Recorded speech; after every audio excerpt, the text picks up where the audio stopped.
बस्ती जिले में एक ऐसा मामला संज्ञान में आया है जहां एक एसडीएम को उन्हीं के अधीनस्थ एक कर्मचारी ने ही धमका दिया और सिर्फ धमकाया ही नहीं बल्कि फोन से ही अपशब्द भी कहे। लेखपाल साहब को अपने हलके से इतना लगाव है कि एसडीएम साहब के बार बार कहने के बाद भी लेखपाल ने अपना चार्ज हैंडओवर नहीं किया। इस पूरे मामले में एसडीएम की तहरीर पर पुलिस ने संबंधित लेखपाल के खिलाफ मुकदमा दर्ज कर छानबीन शुरू कर दी है। जी, दोनों मामलों में लेखपाल को सस्पेंड किया गया है। एक मामला जिसमें वध टिप्पणी का संज्ञान लिया गया था, उसमें लेखपाल को चार्ज ट्रांसफर के लिए कहा गया था, जो उसके द्वारा जिसका अनुपालन नहीं किया गया। उसी क्रम में कार्रवाई की गई।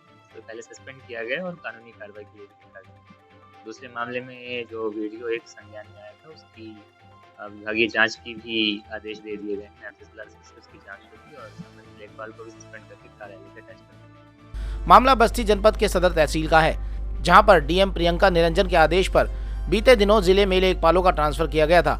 उसी क्रम में हरैया से ट्रांसफर होकर आए लेखपाल रविचंद्र श्रीवास्तव को हल्का नंबर 22 में तैनात कर दिया गया, जहां पर पहले से ही कार्यरत लेखपाल राजेंद्र प्रसाद का ट्रांसफर हल्का नंबर 3 में कर दिया गया।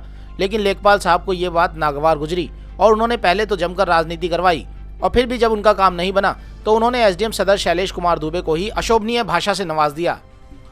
कोतवाल शशांक शेखर राय ने बताया कि एसडीएम की तहरीर पर हल्का नंबर 22 के लेखपाल राजेंद्र प्रसाद के खिलाफ मुकदमा दर्ज कर लिया गया है। मामले की जांच की जा रही है और आगे की विधिक कार्रवाई की जाएगी। एसडीएम शैलेश दुबे ने इस मामले को लेकर बताया कि आरोपी लेखपाल राजेंद्र प्रसाद सदर तहसील के हल्का नंबर 2 पर तैनात था, जिसकी स्थानांतरण हल्का नंबर 2 पर कर दिया गया था। बस यही बात उसे नागवार लगी और वह अपना हल्का छोड़ने को तैयार नहीं था। कई बार फोन करने के बाद भी वह उनके साथ भी टालमटोल कर रहा था। इसके बाद जब उसे कड़ाई से आदेश का अनुपालन करने के लिए कहा गया तो वह असंसदीय भाषा का प्रयोग करते हुए गाली गलौज और धमकी पर उतारू हो गया और उसने फोन पर उनके साथ अभद्रता की। इस मामले में उनके द्वारा संबंधित लेखपाल के खिलाफ एफआईआर दर्ज करवा दी गई है।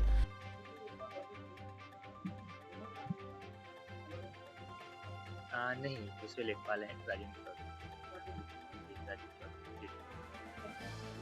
नहीं, यहीं पर ऑफिस में ही बातचीत हुई थी उनसे। मैंने कहा कि अब चार्ज दे दिए तो उनके द्वारा मना किया गया। इसी क्रम में सब कुछ सुनने के बाद सवाल तो ये खड़ा होता है कि आखिरकार देश के प्रशासन को हो क्या गया है। यदि ऐसे लोग जो कि किसी कानून को नहीं मानते, ऐसे लोग सरकारी नौकरी में है ही क्यों और सरकार उनको सपोर्ट करती ही क्यों है। उनको भी कानून का पाठ पढ़ाने के लिए प्रशासन को स्ट्रिक्ट एक्शन लेने की जरूरत है।